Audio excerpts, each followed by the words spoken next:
You're listening to The Hurt Locker, the podcast that opens the door on men's mental health. And for tonight's guest, we have none other than riding star Alfie Dundas. Alfie, welcome to The Hurt Locker. Thank you very much for having me. How's today been for you? Yeah, good. Pretty standard. It's quite an odd job being a comedian. So my day hasn't really started yet. It's 6 p.m. when we're recording this, and I'm recording this and then going to work, as it were. I've got a gig this evening. So really just the start of the day. I have been awake for a while. I'm not completely slouching, I promise you. That's okay. That's all right. But yeah, it's all good. All good. Okay. So tell me, you said you've seen little snippets of The Hurt Locker. What's encouraged you to come on here? Yeah, well, I've seen some of your previous episode guests, and it's like, I mean, it's enough really just to have people that you kind of admire do different things. Big fan of Adam Bloom, who I think you had last week, or at least a recent episode, when this is going out. But he kind of wrote the book on comedy, literally. And so you can't be a UK comic going through like the open mic scene at the beginning without coming across his work. He's kind of like a revered figure. I've actually never met him or gigged with him, but everybody goes through that phase of like buying the book and trying to learn how to write jokes and all of these kind of things. And I think he's also interesting because he's and it makes sense that he would come on this podcast. There's a side to stand-up comedy that is slightly more poignant, and I don't mean that in a sense of it being like an elevated. I think you can just be funny. You don't have to have a serious message or whatever, but there's people like to talk about the link between tragedy and comedy and kind of laughing through serious situations, and some people think that elevates the humor. Some people see it as a challenge. There's a lot of different angles to it, but I'm really interested in any crossover between what I would call serious things and then humor. Like, I am a comedian that is day to day is trying to make people laugh, but I don't feel like a light, funny person all the time. I'm much more interested in having a conversation with someone on something more serious or a real, and it doesn't mean that every conversation you have to suddenly be super deep, but I'm super interested in that kind of intersection between people talking about real things and then processing that and then turning it into humor. I'm a big fan of that kind of avenue. Okay. So any opportunity to kind of overlap the two, particularly with men's mental health, and that being kind of a newer field, or at least a very fast growing field, I was just happy to be involved. Okay, thank you. We're happy to have you. Where to go? I think one of the things for me is that for the benefit of people, you've already mentioned you are a comedian, but you're really young, if you don't mind me saying. You're Sure. 24? Don't mind you saying that at all, Yinka. It's absolutely true. I'm 26. I just look like you're 26. Sorry. 26, but I'm a young 26. I just turned 26, really, the last couple of months. So, yeah, I just look like a Victorian child. That's the only thing. Can I be honest with you? When I seen your face, I thought I'd seen him loads of times on many different things, but I can't place specifically where I've seen you. What have you been in? Nothing. Have you been on television? I've been no, not really. I did I did a comedy competition last year that was on BBC Three at the same time as Celebrity Traitors came out on BBC One.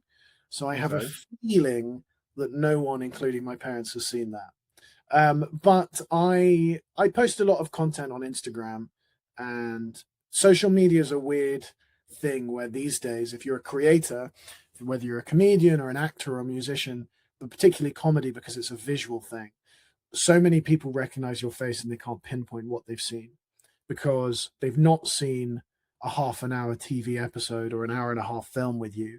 They've seen maybe 3 or 4 times over a month a 30-second reel, of which they watched 10 seconds. So they've seen your face 4 times, but they've also seen 7,000 other people's faces.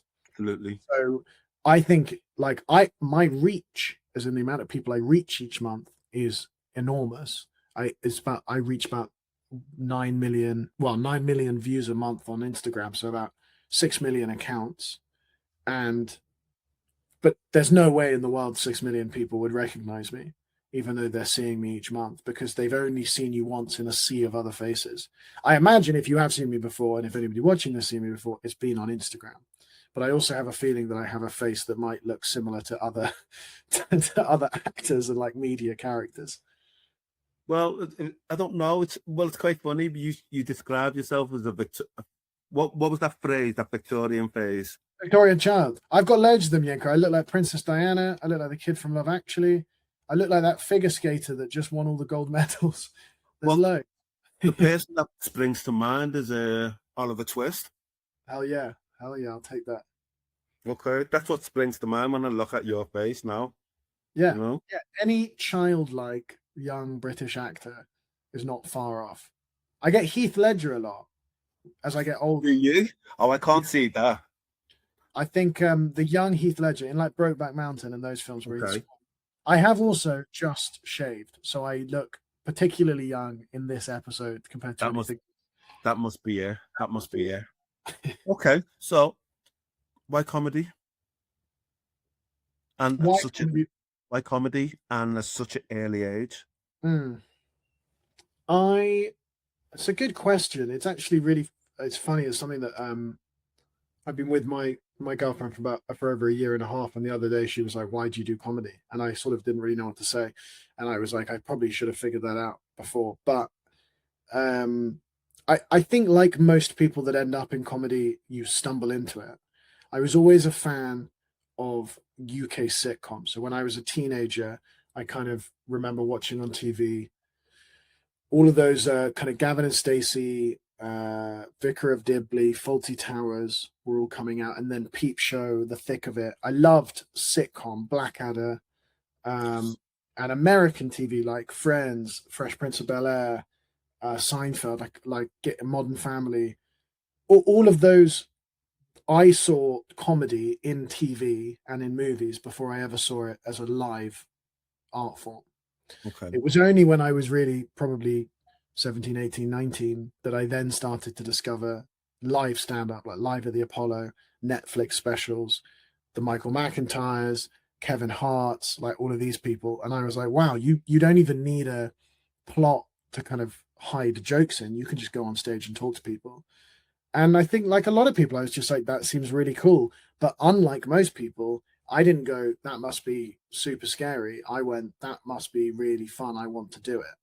And I kind of had no fear of like, oh, but that means you've got to stand in front of loads of people. For me, that was part of the sell. I was like, well, that's even better. That's the dream. So I went to university in Bristol and I was studying economics.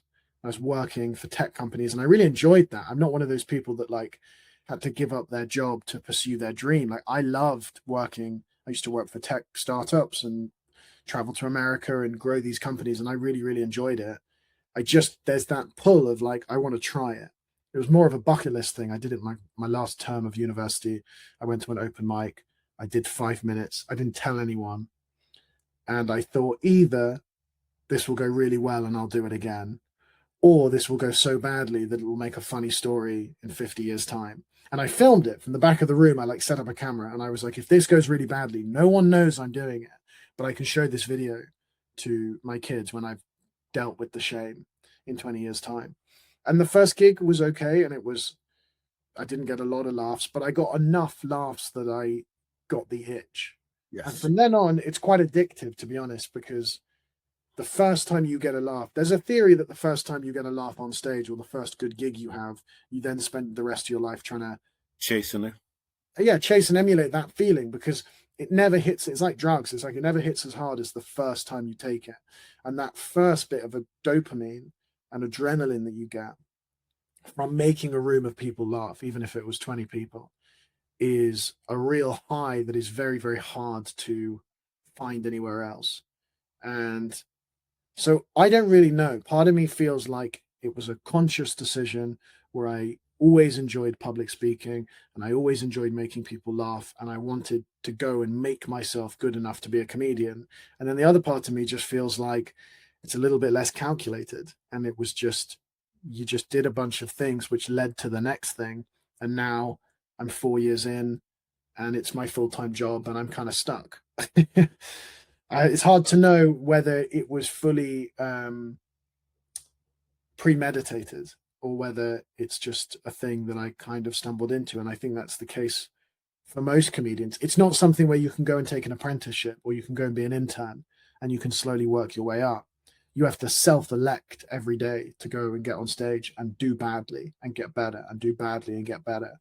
And there's no one asking you to do it. There's no money in it for a very, very long time. And it's you have far more bad gigs than you have good gigs. So it's not glamorous either, but there's something that clearly draws everybody that does it to want to keep doing it. And to your point about age, I was working in tech companies out of uni, and I was maybe 22, 23. No, it must have been 24. So 2 years ago, I kind of quit my job. I went part-time, and then last year went full-time in comedy. But I had to make a decision. I was 24. Startup I was working for was shutting down. I was like, I either go and get another startup job, and if everything goes well and I'm a success, then that means I'll be there for 7 to 10 years. That's how long it takes a startup from kind of, beginning to IPO or acquisition or moving on. And I was like, if everything goes well in startups, which you always have to plan for, then I'll be 31 by the time I next have a career break, and I might be married and I might have kids. And I just remember thinking, I've been doing some gigs in the evening for like a year or so. And I was like, if I take another job, I'll never come back to stand up.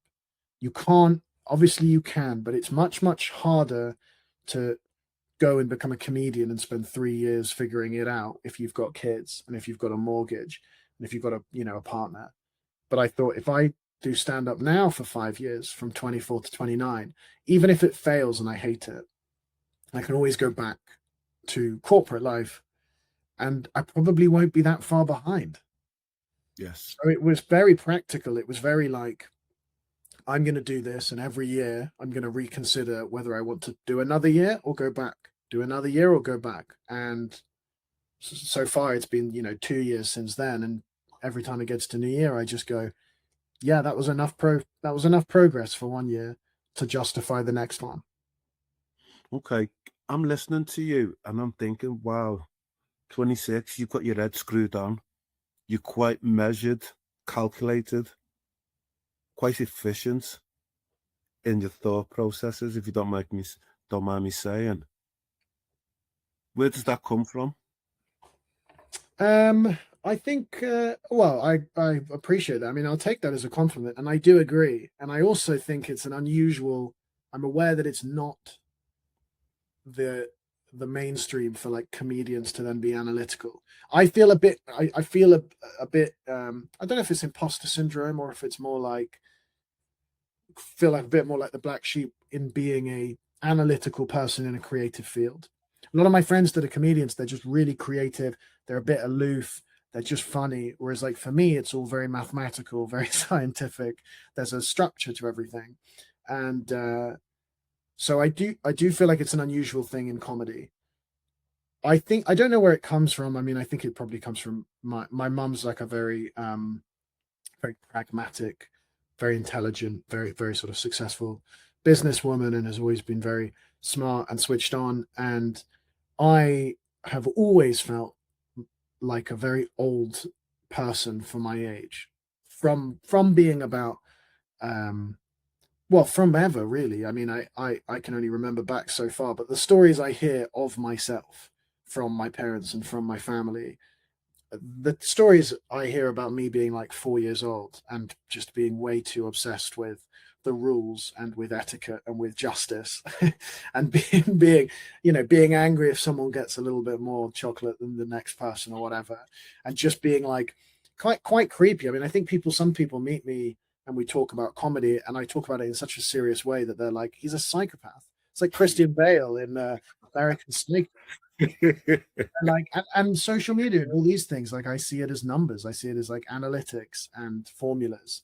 I mean, I don't know if I was born like that or if my childhood informed that, but I definitely grew up at a very young age. Tell me a bit more about growing up. You Yeah, have siblings? I have. Do I have siblings? Yes. I have. So my dad's been married 3 times, so I have 4 half siblings from my dad's previous 2 marriages. He's still married to my mom. She was the third wife, and I'm the youngest. So I have older siblings in their 30s and 40s who I consider like full siblings. To be clear, like we're very very close. I was the best man at my brother's wedding. I'm godfather to one of his children. I'm very, very close with them, but they are between 30 and 45 years old. So they are much older. And I think that, Generational. Okay. yeah, probably, but we grew up. Obviously, I didn't live with any of them because they'd all moved out by the time I was born. But I grew up where every month they'd come over for a dinner and it'd be like Friday night dinner and holidays. And I was always 10, 15, 20 years younger trying to stay at the table. And the way to stay at the dinner table is to like make them laugh and not be the boring child that has to go to bed. So that's one thing that I think when you have older people around you in your family, you definitely kind of tend upwards. And then my mum had 2 children, me and my younger brother Louie. My brother Louie passed away when I was 8, and he was 4 years old. He had a brain tumor, and he was in and out of hospital for about 18 months, and then passed away 2008. And so I think that also kind of informed that adulthood. Like I learned from a much younger age than I think most children do that the world is not always a very good place. And It's cruel. I think it's cruel, and I think most people up until the age of maybe 12 when a grandparent dies, or maybe 15 when they see something awful happen, and some people maybe not until their 20s, they don't really have to confront mortality. And you can kind of just, you focus on school, you do what your parents tell you. To a certain degree, you can just go to university and kind of mess about for a couple of years, and you kind of always feel safe. You don't really have to think about death. You don't have to think about your relationships that much. You potentially, when you're a young teenager as well, always believe that your parents can fix things. They can always fix things. They can always kiss it better. They can always make it go away. Whereas like when I was 7, from 7 till 8, I spent 18 months sort of, and I don't know how conscious I was of it happening, but in and out of intensive care with my brother who was going through a lot of physical change and obviously a lot of pain and a lot of medication. And we had nurses around the house. And then we moved to New York for experimental treatment. Then we moved back. Then he was at Great Ormond Street here in London. And then when there was nothing more to be done, he moved home. And we had some time where it was palliative care, but I mean, it's basically, end of life care. And so going through that process of disease and unhappiness and everyone around me being sad, one, I think you become the person that wants to try and lighten the mood with jokes. And that may have been a way for me to kind of try and cheer people up. But I also feel like it's more, I'm just aware that having to do that and then have a funeral and then that be like the basis of your life, like from the ages of 8 till 15, that was the thing that I was known for. Like when I go to a new school, they knew that my brother had just died. And so they treat you a little bit differently. And people are kind of a little bit more sensitive around you, or they give you a little bit more intention or a little bit more confidence. And I think that just pushed me to grow up more because I was just hyper aware that things weren't all good at 8. So then when you're 11, you really are acting like a 35-year-old with a mortgage because you've kind of just grown up a little bit too quickly. And now I'm 26, and every year I feel like I'm getting closer to the age that I will feel comfortable at. A lot of people, I don't know if you believe in this thing, but I've heard people talk about it where it's like every human has an age that they are at. So Stephen Fry has been 50 since he was 12, basically. Like Stephen Fry was always meant to be 50, and some people were meant to be young. And I think that's interesting because religious people that believe in an afterlife probably assume that when you're at your peak, where you fit your age, that is what you live forever as. Old people don't live in heaven forever as 93-year-olds that can't walk. I don't know what my soul age is, but it's definitely a little bit later down the line. And each year I feel more and more comfortable getting closer to that point. Thank you for sharing. Again, it's brought up a lot of questions for me in the sense of how were you able to, I know you used humor as a device from the ages of 8 upwards and that, but who was there for you? Um, I mean, my family really. What when people ask me about my childhood, it's a bit of a double-edged sword because I had such a great upbringing. I have very, very supportive parents. I have parents that stayed together through the death of a child, which is incredibly rare. Can't remember It what, is. I think the It is. divorce rate goes up to sort of 80+% when you lose a child, and I can understand why. And my parents didn't go off the rails. I mean, they struggled with different things, but they didn't break up. They didn't abandon me. They didn't abandon each other. We were an incredibly tight unit. Silver linings, I don't want to say it's worth it, but I'm sure that I couldn't be as close with my parents as I am if it wasn't for what we went through. My siblings, who are half siblings, feel like full siblings because we all kind of lost a brother together. Yeah. And I'm also the youngest, and I was the kid at the time, and they were adults. And so my brothers and sisters, and cousins and uncles and aunties and family friends who were adults when everything that Louis went through happened, they were able to process it at the time as adults. I had to process it as a child, and I now have to process it as an adult. Absolutely. I have all these people in my life who were fully conscious and rational when all of this happened. So they in a way they experienced a much more real version of it than I did. Sure, I was there, like I was in the house the most, but I was a kid. I wasn't told all the details, and I was slightly guarded.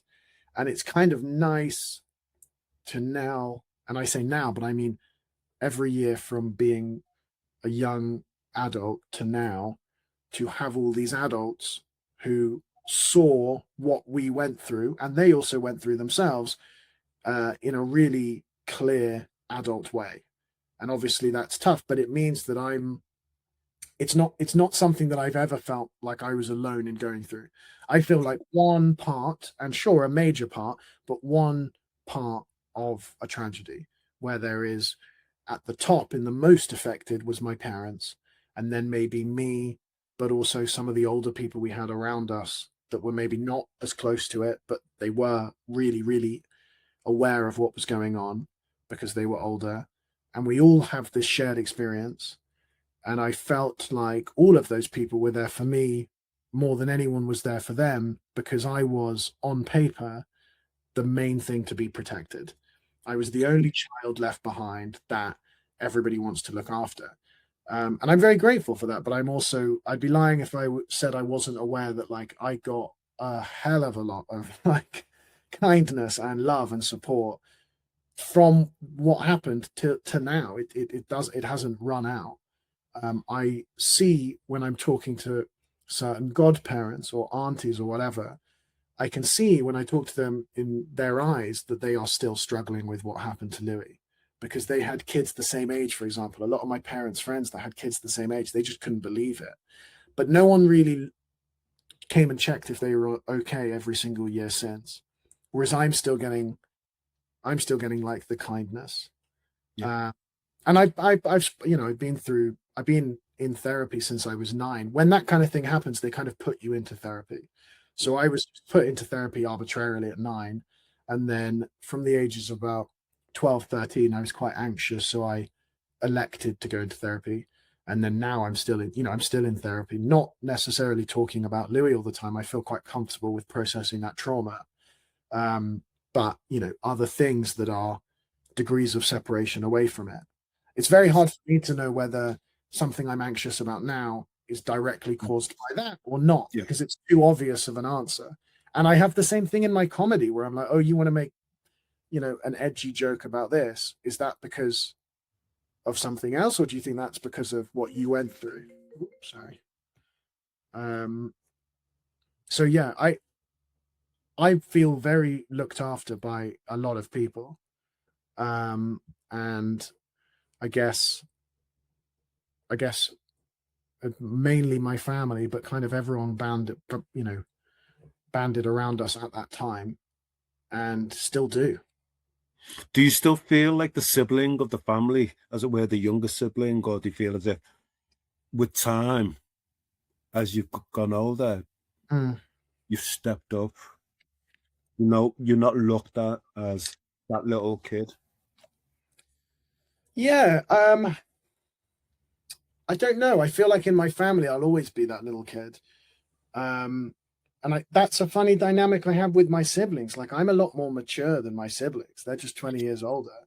Um, I got friends and family in their 30s and 40s that are like, Alfie, you got to lighten up a little bit. And I don't think they're wrong. I think it's very hard for them. They've got such a strong imprinted idea of me as an 8-year-old child that it's quite hard. And also that's what you have with younger siblings. You know, the youngest in the family is always considered the youngest. My friends that have younger siblings who are a couple years younger, they're now sort of 19, 20, 21. If I met them when they were 12, I still see them as a 12-year-old. Yes. Maximum maybe 15. You know what I mean? And adults come up to you, they go, "Oh, you've grown, and how old are you? 21?" You go, "No, I'm 26 now."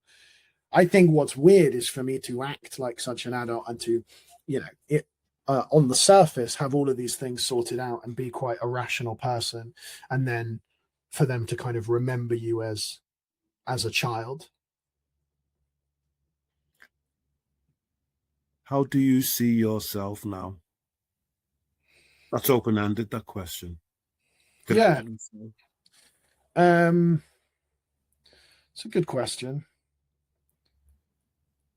I see myself. Um, I mean, in the grand scheme of things, I see myself in at the beginning of a really exciting period, to be honest. Very, very excited by my position in the world right now because I've always been happy and I've had a really good upbringing, but it is awkward being young. It's uncomfortable. You don't really know who you are and you don't really know how the world works, and you don't really know how to put those two things together because you're trying to kind of put your puzzle piece in the puzzle, but you don't know what your puzzle piece looks like. You don't know what the puzzle looks like. So it's a bit like it's a lot of trial and error. Um, what I'm excited for is I feel like I'm at the beginning of the uptick where I feel like I've done a lot of the hard work.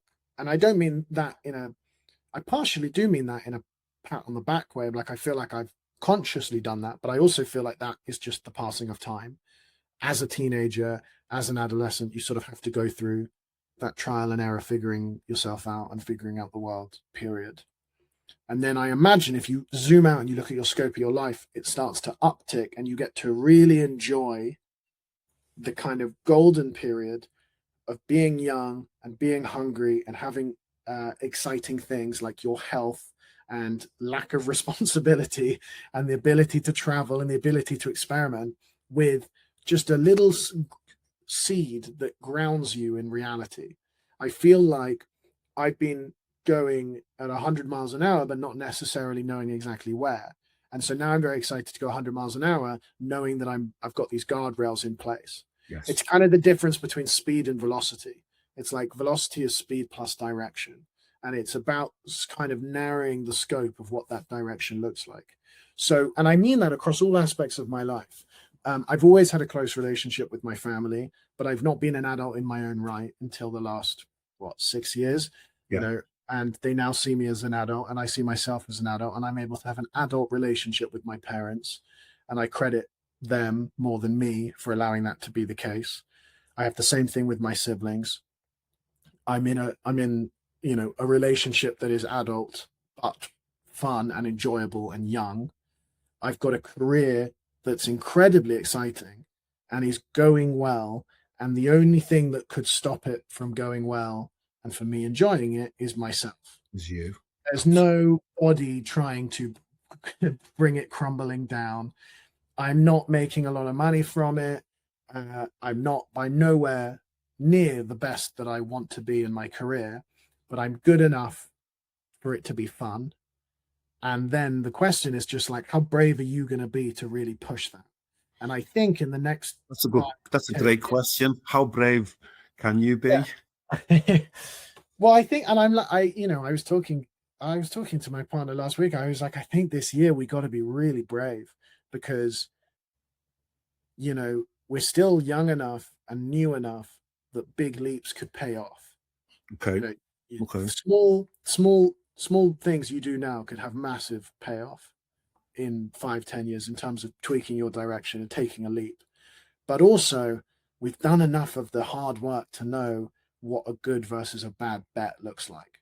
Everything is still a bit of a lottery, but the odds are a little bit lower now. It's a little bit clearer where you're going with it. And I think for me in comedy, which at the end of the day, even though it's not my strong point, it's a creative field. I spent so long trying to make sure that I didn't fuck up. I wanted to make sure I had all the formulas for all the different joke types, the different ways to perform, word by word, getting everything right, like shaving syllables off of sentences. And it's like, yeah, that's worth doing.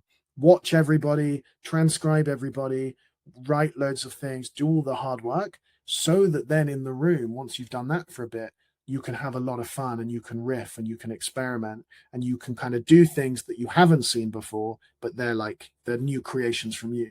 It's like trying to, in every field, it's like master the rules so that you can break them. Well, Breaking the rules.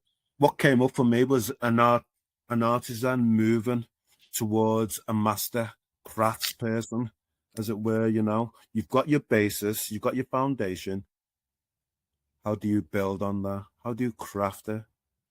And I am in awe of comedians when I sit down with them, when they ply their trade, they drill down and understand what it is that they want to achieve. And it feels like that's something that you do, that you put a lot of thought into it. Yeah, and that urgency is like, I'm aware that there's an urgency to it that maybe other people don't have, and at times is unhealthy, because I think it's a good thing to pursue what you want to do, pursue the endeavor and push it to the nth degree, and there's so much philosophy that backs that up, whether it's physically what you can do with your body, creatively what you can do, how much you can earn, how much you can love or whatever. I think you have a duty to push those things, and I think there's a lot of happiness in that pursuit. And I also think you don't want to grow old and have regrets. But at the same time, I'm aware that there has to be a limit to your ambition. Otherwise, you may end up sort of never happy, if you know what I mean. I'm Okay, aware that's interesting. I'm aware that that's like a trope, and I'm aware that people like me burn out a lot, and I'm aware that all the great comedians are depressed, and I'm aware of like all of these things that I think I would be naive not to think about.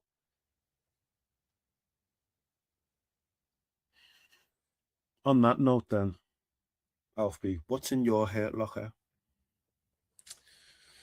That's another good question. I mean, I honestly don't think. I mean, we sort of stumbled across talking about Louie. That's the most obvious thing in my life that is like sort of tragedy that I think a lot of things stem from.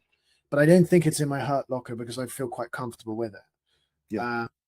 It feels quite processed, and it also feels like something that I don't think about necessarily day to day, although I'm sure that it does form me subconsciously day to day. I think my hurt locker at the moment, and this is definitely like a today or this year kind of thing, is that urgency and that fear of time passing and running out that then makes me very impatient for all the things I want to do. And I can see how that could be caused by what happened with Louie. There's a strong link between sort of survivor's guilt and kind of from a very young age being hyper aware of the clock counting down. You know what I mean? It's like I saw someone have their life taken away at 4 years old for absolutely no reason. And so it's like, you better not waste an 80-year life and do nothing. And that there's a healthy urgency there, but I do sometimes feel like it's too much, and it's a self-imposed pressure. But it's like, I remembered when this is going to sound ridiculous, but when I turned 21, I was devastated that I wasn't a billionaire, because when I was like 18, 19, 20, I watched The Social Network, and you watch this film about Mark Zuckerberg, and he's sort of the youngest self-made billionaire of all time. And I was like, okay, that's the bar. Go and clear it. Go and do it younger. Go do the same thing, but younger. I didn't really know what that meant. There was nothing I wanted to buy with £1 billion. but I was just like, it was just like, okay, someone became a billionaire at 22 or 21, so you got to do it before 21. And then I turned 21. I wasn't even working and founding my own startup, but I was just like, fuck, I've missed the opportunity to do that. And I worry now doing comedy. I think the biggest risk is that, I do all of these things and I have this exciting career and I never like stop and enjoy it, which I know is a cliche thing to do, but I'm trying really, really hard. I think it's very unnatural to me to stop and be grateful with what I have on all of these kind of things. For some reason, tell me if I'm wrong or naive, but I get the feeling, even though being a billionaire at 21 bypassed you, I just get a sense that you're not motivated by money. There's something far higher that's Yeah, important to you. 100%. I think if I was motivated by money, I would have just stayed in tech. I mean, I was 21 earning the most I've ever earned, and I'm now 26 earning the least I've ever earned. But I'm much happier now, and I'm much more fulfilled. I'm much more confident. I know. I also, I grew up in a privileged family that I didn't have to worry about money as a kid. It wasn't like an immediate stress around me. I mean, I think everybody. Without being gross, how privileged were you? I was very privileged. I was like, I went to private school. I went to boarding school. I'm my mum and dad's only kid, so I also kind of benefited from. There was only one of us to put through private school. These things. It wasn't like at no point was it going to be, oh, Alfie, you don't have to work. You can just sit on our money, or you're going to inherit any of this. It was more just like I was able to graduate university debt free. Yes. And I was able to quit my job and go back home and live with my parents rent free whilst I pursued stand up. So I was never ever going to go hungry. There is a slight. I mean, my mum's parents were lived a different lifestyle, very conservative with money, very worried about money. I think they both came from like very, very difficult upbringings. My grandfather was a diplomat, and so in the 60s, 70s, 80s, he was stationed in different countries around the world, but it wasn't a glamorous lifestyle. Very like frugal British kind of mindset, lived through the war, all of this kind of stuff. And I think there is something there that has gone to my mum, and then something that's gone to me, where there have definitely been points where I've worried about financial security, but there's no particular threat around. I'm not going hungry. I just I think people, you see your parents awake at night because they're worried about retirement, and they're worried about the increasing costs. And also my brother went through 2 years of like incredibly expensive treatment. Yes. So I've seen people worry about money, but I've never had to struggle to survive. And I think when I was younger, growing up, and when you go to private school, there's a lot of importance placed on status and affluence. So they condition people to want to pursue high earning careers and degrees. And I definitely bought into that for a while. Like I always wanted to do well, but the money was almost and I kind of feel like this now, which is like the money is a side effect to, or it's a consequence of success. I now, it's not that now I want to live in a hut and I don't want to earn any money. It's that I want to be the best comedian in the UK. And I have no doubt that if you do that, the money is quite easy to follow. Yeah. So it's not that I don't want it, but it's like if I wanted, when I graduated uni and I took a tech job and I was 21 and I was earning, 75 grand a year. And that was great. And if I'd stayed in that job and I just kept moving up and pushing it, I was good at the corporate game. I was good at the networking and the ladder, and like I switched it off. And it is a game, isn't it? It's 100% a game. It's a game. It's a strategy, and that's the common denominator between all the things I like, which was like it's a strategy. There's a strategy to what I want to do with comedy. Now, if I stayed in tech, I would have earned loads.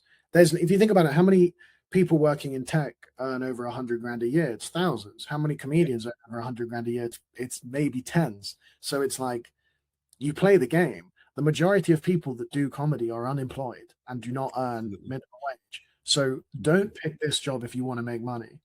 I want to be the best at it. I want to have an interesting career, and I assume that there'll be enough money from that to pay for the things I want to do. But I don't really know what those are yet. I've not got kids. I've not got a house. It's like I just want to be able to buy coffee and work in cafes and write jokes. Okay, whilst we're on this subject, and we don't have the name of the listener, we've got a question which says, Alfie, would you say that you're posh or rich or both? That's a good question. Would I say that I'm posh or rich or both? I mean, it depends who's asking. It depends how granular. It's Anthony. Anthony, our listener, is asking. Wanted to ask. Well, Anthony sounds posh and rich, so I don't know why I'm taking shit from Anthony. I think I'm very aware that relative to the UK average, I'm both. I mean, I'm not rich. I come from what they would call a rich family in the sense of like, my parents are high earners, and I went to private school, and like I said, graduated uni debt free. I'm currently have some money left over from tech that is funding my comedy, and comedy is just starting to pay me a kind of middle decent wage, not what I was earning in tech, but I'm now able to sell tickets to shows. Yes. I'm able to do brand deals, I'm able to do podcasts, all of these kind of thing, and I get paid more for the clubs as well. I'm very posh in the sense of like, I don't really relate to posh culture. Like I don't go shooting and skiing and ride horses and all these things that people assume posh people do. But my dad comes from a titled family that is an old 7 generations of aristocracy family. By the time I was born, we just weren't really in it anymore. Like I'm not close to that side of the family. So I have their blood and their name. If you look up the Dundas clan, the Dundas family, it's a Scottish family. It's a lot of Wikipedia blue links. There's a lot of there. But I was raised in London, and I would get a bit squeamish if I had to shoot a fox. So I don't really relate to it. The accent is a giveaway because I was raised at private school and then by my dad, who sounds like this. It's not my fault that I sound like this. It is. It's all your fault. It's all your fault. I don't want to be one of those people. There's a lot of like very privileged people online that kind of really, really downplay it. And they go, I'm not that posh because I know someone posher. I know people that are posher than me. I know people that are a lot richer than me. But I'm aware that to the average person listening to this, it's a very, very privileged upbringing that I had. Given your privilege, how does the comedy world embrace you, if at all? Yeah, I mean, I think comedy, more so than most jobs, is based on persona.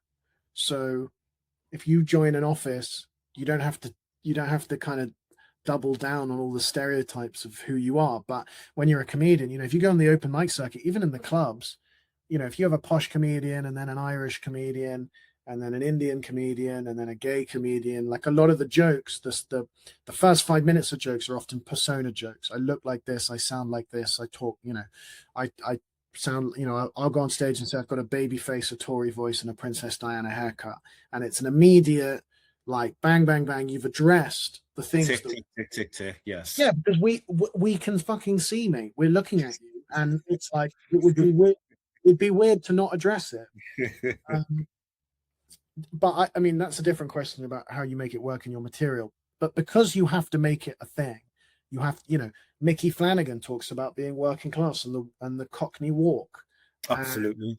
And, Kevin Bridges talks about Glasgow. Like it's not just a posh thing; it's a wherever you from thing. Yes. I also talk about being young. I talk about supporting Arsenal. All of my struggles, But in terms of the community, in terms of the industry, it is definitely there's a people rightfully so talk about the industry being an insider's club, and I do think it is getting better.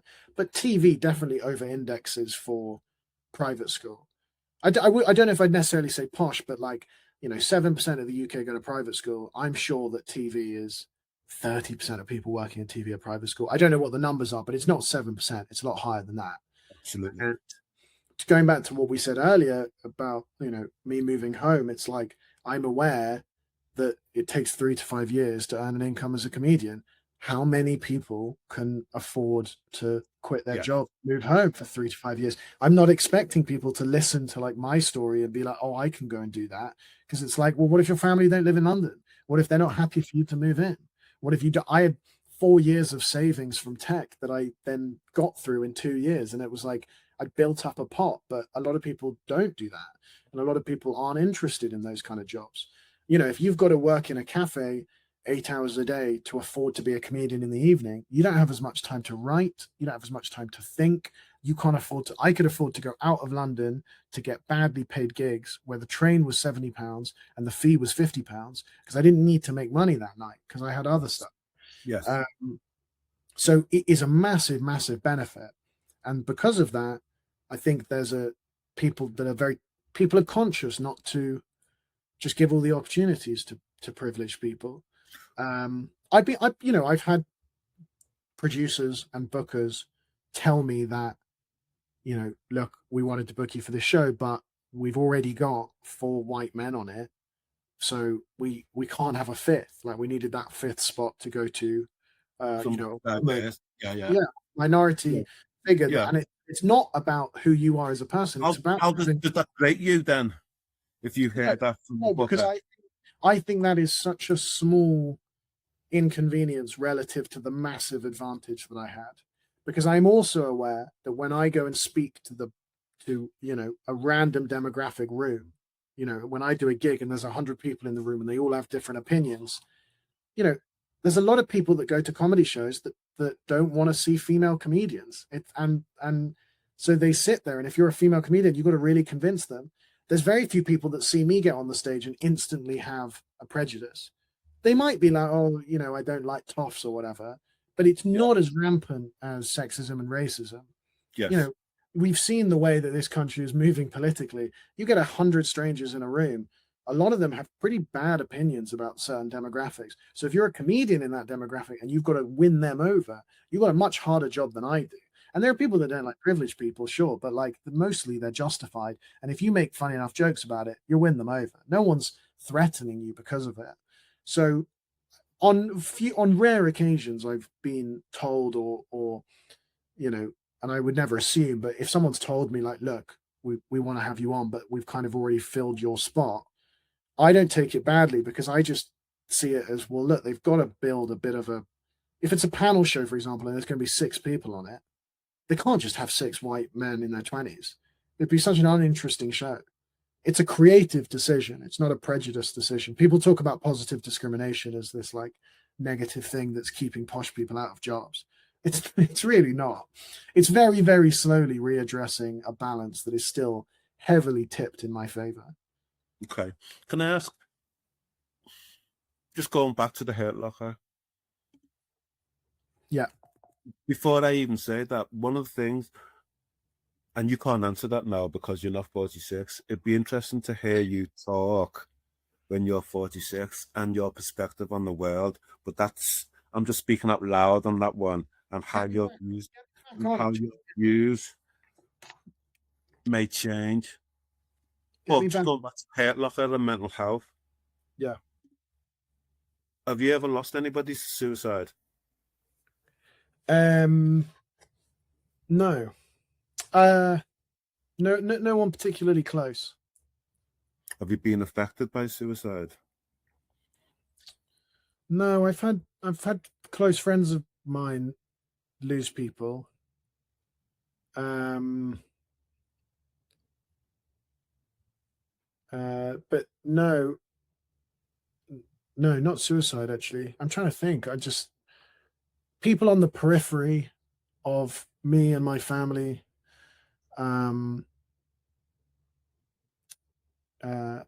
no, nothing that's sort of been personally particularly close to me. And in terms of mental health struggles, have you endured, or have people close to you endured challenges with their mental health? Yeah, I mean, Yeah, I mean, everyone, right? And it's just a kind of sliding scale. Um, uh, I think when I was a kid, after Louis died, one, if not both, of my parents probably suffered depression for a while, although potentially undiagnosed. But it's not really my story to tell, and also that I was a kid, so it's sort of something I've talked to them about since. But um, I think, I'm a very anxious person, and I was particularly anxious as a teenager.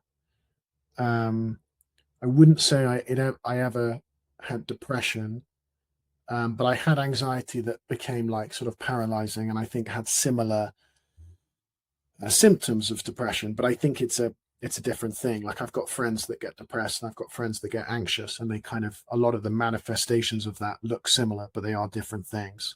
Yeah. Uh, and I've also had friends have eating disorders and that kind of trauma. Um, but I'm very grateful that it's just not a taboo in my surroundings. My parents are very comfortable about it. My parents openly talk about therapy. I talk about my feelings with my siblings, with my friends. It's never been a kind of thing that you can't talk about. I've seen, most of the people I would consider to be close to, I've seen cry, which I think is unusual maybe for a man my age.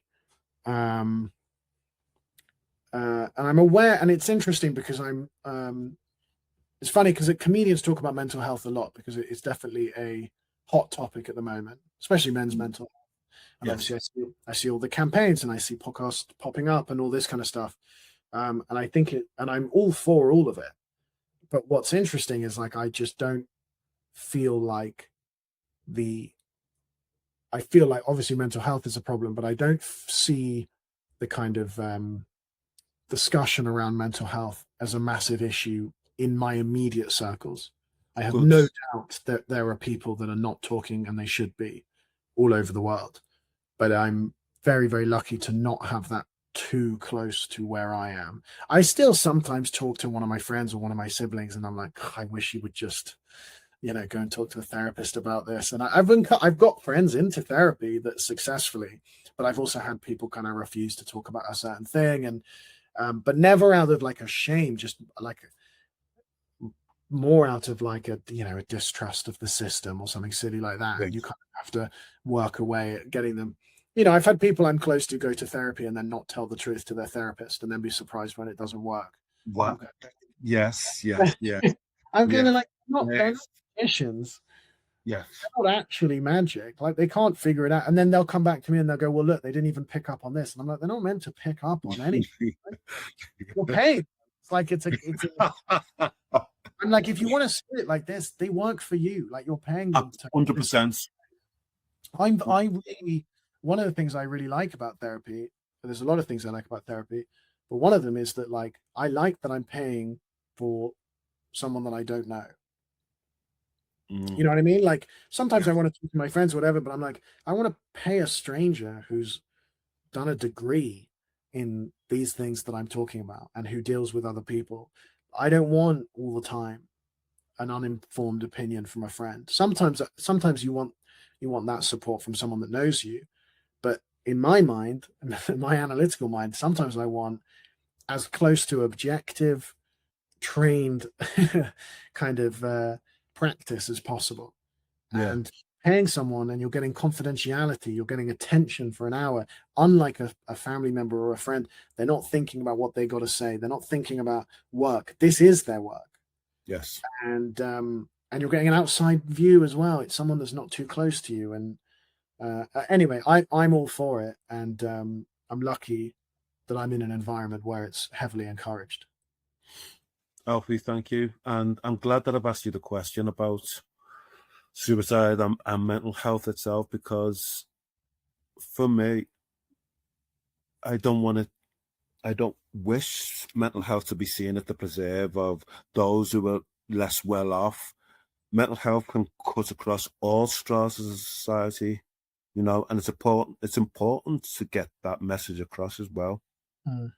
That, 3/4 of the people who died by suicide last year were not known to mental health services.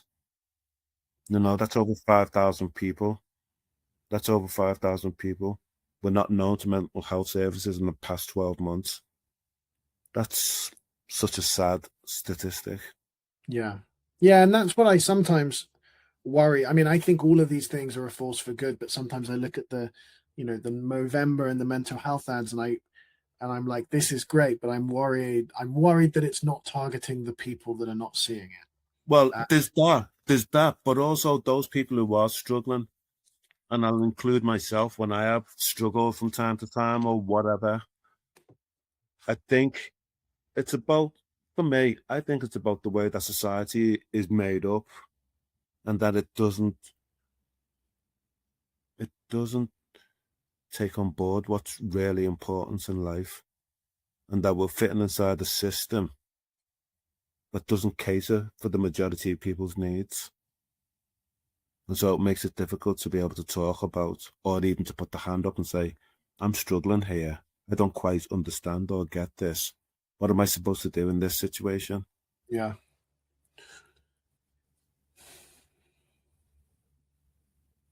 Yeah. No, I agree. And I feel like,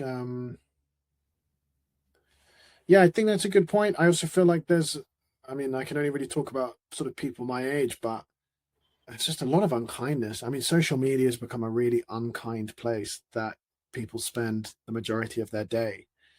And it's like, there are certain things with comparison, uh, just constantly seeing what everyone's doing all the time. It's just not good for you. No, Constantly looking at your phone is not good for you. Um, and I think these things really, really add up. And I think, unfortunately, the terminology and the governance is always quite late to catch up. There's always a lag. So people not only feel bad, but they don't have a term for how they're feeling, nor is anyone protecting them because we haven't identified it as an issue yet. That's something that is like a real shame. It feels like we're always 3 or 5 years behind what is going wrong. Um, and I don't know how we get ahead of that. Maybe we reduce the time from acknowledging an issue to trying to fix it. I mean, you take something like social media, it's like people are spending 6, 8, 10 hours a day on their phone on social media, and that is addictive. I mean, if you were spending that much time doing anything else, people would call an intervention. Whereas yes, for us, it's just like if I spent 4 hours a day drinking, people would people would say something. But if I spend 4 hours a day watching TikTok, feeling shitter and shitter about myself, then uh, people would just kind of see that as like reality. But we used to have drinking as a reality, binge drinking. We used to have smoking as reality. true. Yeah. It's not just because no one said something yet doesn't mean that it's like not the case. And I think it's the pressure is on you as the individual to come to the table and say, I've got this and I'm going to turn it around. It's like when you're feeling shit, it's really, really hard to have that clarity and that confidence. But we expect people to come forward and go, I'm depressed because I'm spending too long on my phone and I'm getting all this brain rot and all this comparison is making me feel shit about my life and it's secular and da da da. It's like it's really easy to look at a group of people and get that terminology. It's very hard to be that person and bring yourself out of it. And at the moment, there's so much impetus on kind of pulling yourself up by your bootstraps and self-electing. You got to self-elect to go to therapy, all of these kind of things. So it's really hard. It's like, how do you reach people that do not have the um, terminology or the confidence to start that process of Yeah, making things a little bit lighter? yeah. You know what? Thank you for today. I think my question to you would be: are you going to write a book sometime in the near future? I'm I'd, serious. I'd love to. What would you like me to write about? Truthfully, you and how you see the world and your place within it. Well, interestingly, I mean, that my job is I'm currently writing an hour-long comedy show that's not far off that, and maybe that, and I like comedy for that reason. Like I'm able to make jokes about my brother in my new show. I've got jokes about Louie, and I've got jokes about anxiety and all of these kind of things. I mean, I've also got jokes about really light topics, and comedy is kind of a way to do an hour-long TED talk, but by delivering it through humor, it's a little bit more easy to Palatable. digest. Because, yeah, it's more palatable. But I also, and I want to say this, like, I like being a comedian because even in the smallest way possible, there is something very satisfying in my job being distracting people at the very least for 10 minutes. And I have a job where every night I go into Soho or I go into another city and there's 100, 200, 300, 400 people in a club and their phones are off and they're with their friends or they're with their partners and they're with their family and they're laughing and they're paying attention. And there are very, very, very few spaces that cater to that anymore. Absolutely. Sometimes they're drinking, sometimes they're old, sometimes they're young. And at the very least, you're distracting them and you're giving them the dopamine of a laugh at the very least. And at the most, you're helping them rationalize or laugh through or process something and relate to another human being. And Yeah. if every single night I can fall somewhere on that spectrum for the rest of my career, I think I'll be very happy. I think you've got that in abundance to offer those connections for people, without a doubt, regardless if you're posh or rich. Or both, yeah, or Or both. both. Yeah, forget that. Yeah. If you can get over that, you'll enjoy the show. Yeah. Couple of questions. What does love mean to you? That's a great question. You got another hour? Look, if we need to do a two-parter, but I know you've got a gig tonight, but Yeah, I've got maybe sort of 5 minutes. What does love mean to me? That's great. I think about that a lot. I'm in a very serious relationship, and it's the closest thing I've sort of ever experienced to real love. And obviously, that's a hard thing to define. Um, and it surprised me. It's that sort of love isn't necessarily the things that I thought it would be growing up, and I feel like that's quite common. I think full kind of unashamed acceptance is increasingly becoming the most romantic or loving thing that you can offer someone. And because there's layers to it, it's like you have to be super authentic and real and vulnerable. And it's not about telling someone that you get sad sometimes. Well, it's about like, this is how I'm programmed and this is my outlook on life and this is how I want to change in the future. You have to let your guard down.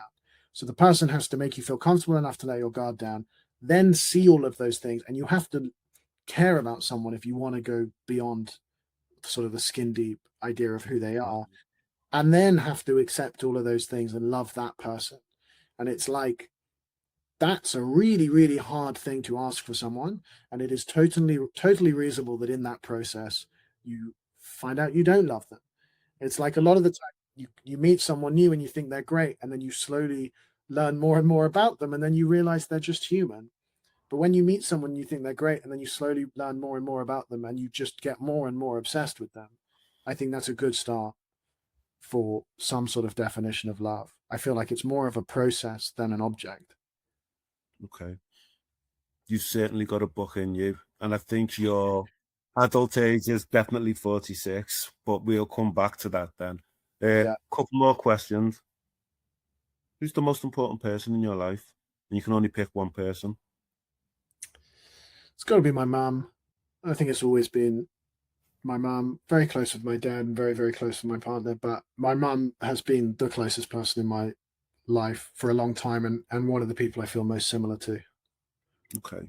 What if I said you were wrong? What if I said the most important person in your life is you? Oh, I'd say you're very clever, Yenka, but I don't know about that. I can accept that as well. I can get on board with that. Okay. Can you accept it and get on board with it 100%? Or do you have a little bit of reservations about that? No, I honestly think I can. I feel like even in the pursuit of trying to do service to the people around me, if I don't love myself, figure myself out first, I can't, no matter how much of a people pleaser I want to be, I can't really be very useful to other people if I'm not happy. And I think about that in my career, all of these things. I'm like, Yeah, you can put the hours in, you can try and please this person, you can try and get this thing right. None of it is going to happen if you aren't confident and happy in yourself and kind of head up walking into a room. So I can see that as a foundation 100%, even if I want it to serve more altruistic aims. Okay, 100%. I love that response. We're going to wrap up in a minute. You close your laptop. Mm. You've already had your meal. You're preparing to go out to do your gig. And there's a knock at the door. And 10-year-old Alfie appears as you open the door. What do you say to him?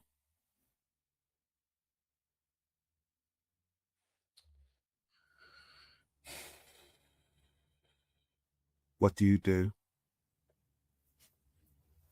Oh, that's a great question. I think I would just I just tell them to do exactly what they think they want to do. Like, I really genuinely have no regrets, and I would love to tell my 10-year-old self, not even, don't worry about it, just go for it. Go for it and worry about it.